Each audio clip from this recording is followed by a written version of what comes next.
When it comes to adapting comic books to the big or small screen, it's no surprise to see that the most faithful adaptations belong to the animated realm. Batman the Animated Series, Teen Titans, Young Justice, all of these shows have, in their own way, stood head and shoulders above their live-action counterparts. While that might come down to the fact that animation is fairly boundless in its scale, there's a lot to be said about voice acting and the way in which actors have managed to transcend stereotypes of what a typical comic book cartoon would look and sound like. Andrea Romano, the voice director behind many of Warner Bros.' earliest superhero efforts, is largely responsible for that. And while live action features will always win popularity contests, these animated shows are where many, myself included, found their way into comics. With that in mind, I'm Ewan from What Culture, and here are 10 superhero voice actors who totally nailed their characters. Number 10. Tara Strong, Raven. Tara Strong is one of the most prolific voice actors in the industry, with stints on Batman the Animated Series, Powerpuff Girls, and Teen Titans all cementing her status as a preeminent voice in the medium. Most fans, however,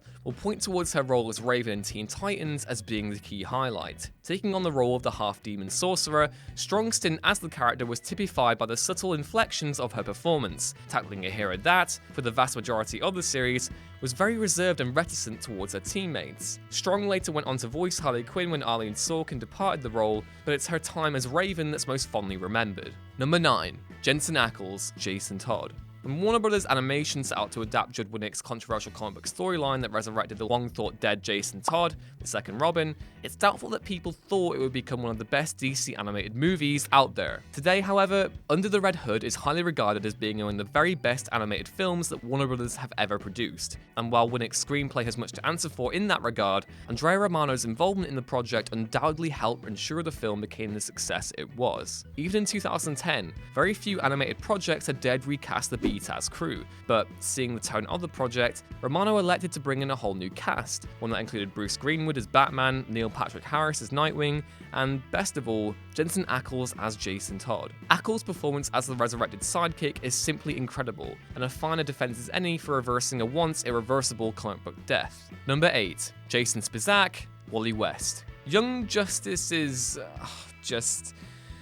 well, it's devastating really, isn't it? Without spoiling why that's so, I will say that the cartoon knew how to make a character-driven story work, placing emotional maturity as its guiding feature. And the actor who embodied that the best was Jason SPISAK, who played Wally West, the first Kid Flash. A performance elevated by his on-screen other half, Artemis, SPISAK's Wally was the heart and soul of that TV show. And while it's difficult to get into the intricacies of his performance without ruining the thing altogether, describing the impact of his performance left on fans of the show is a surefire way of intimating just how fantastic it really is. Number 7. Phil LaMarr, Jon Stewart. Phil LaMarr, much like Tara Strong 2, has lent his voice to a ton of animated projects over the years. He was Hermes in Futurama, Wilton Foster's Home for Imaginary Friends, yes, I'm busting that one out as well, and has even had tones in Family Guy and a bunch of other projects on TV, film, and in video games too, including as Marv from Pulp Fiction, where he rather unceremoniously got shot in the face. LaMarr may have voiced a few of the comic book characters since taking on the part of Jon Stewart,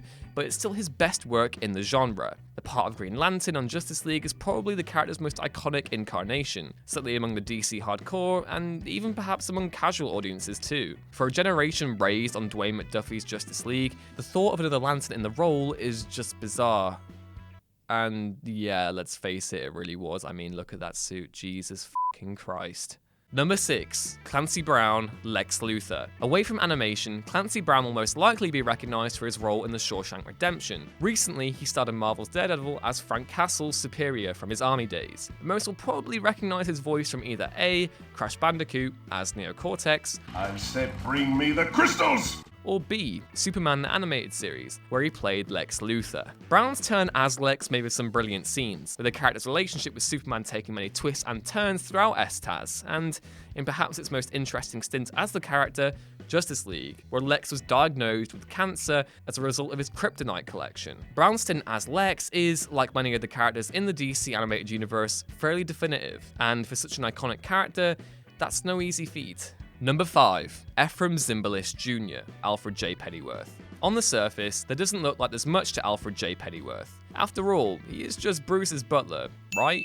Well, No. Apart from imparting lectures on how many push-ups you need to do to lift a bloody log, Alfred is the single most influential figure in Batman's life, but no actor embodied the sheer warmth and charm of the character like EFREM ZIMBALIST Jr. did. Starting with Batman the Animated Series, the actor began a long-running stint as the Butler, one that culminated in one final heartfelt appearance in Justice League. There never really was an Alfred quite like his. Number 4. CCH Pounder, Amanda Waller. A candidate for the character on screen and off, CCH Pounder is, to many, the best thing about Justice League Unlimited. The great thing about Pounder's Waller is that the character forced audiences to reevaluate the League themselves. More impressive, however, is that she was able to out-intimidate Batman when he appeared in her bathroom. Who does that? The Wall has made a massive impact on the genre since being introduced in 1986, but the character's resurgent popularity has Pounder and the team from Justice League to be thankful for. Number 3. ARLEEN Sorkin, Harley Quinn. This might be classed as cheating, seeing as how Paul Dini created the part of Harley Quinn for ARLEEN Sorkin,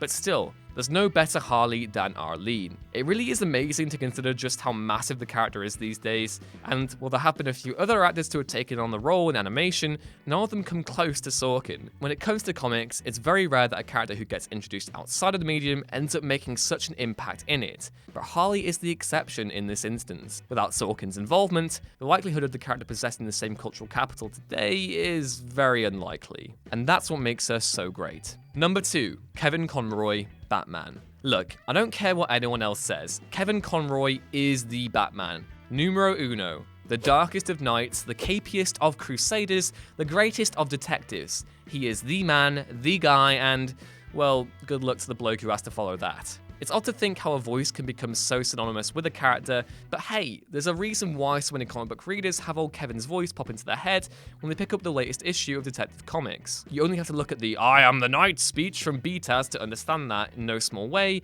Conroy is the definitive Batman. It's a role that's followed the actor for over 20 years now, one that spanned across film, TV, and video games too. That's 250-ish appearances as the character. It's clear that Conroy loves to don the ethereal cape and cowl of the Caped Crusader, and it's even clearer that fans love him all the more for it. Never leave us, Kev.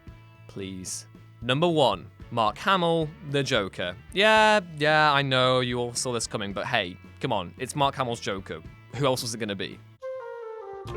Hamill's Joker is, without question, the finest clown prince of crime we've ever gotten. Although now it seems absurd to think that there was a time where Hamill would be considered a surprise fit for the Joker, having been synonymous with the part of Luke Skywalker all his career, it's important to remember just how well the actor transformed himself for the role. The voice, the laugh, all the things Hamill brings to the role have made his turn as the Rogue the most authentic, on the big screen and off. Hamill has played the character in a variety of different mediums, taking a particularly famous role in Rocksteady's Arkham series and, more recently, the animated adaptation of The Killing Joke. While it remains to be seen whether or not we'll get to see him take on the part again, having retired from it on so many different occasions, it's safe to say he's left behind a massive legacy for the Joker. Ha ha, indeed.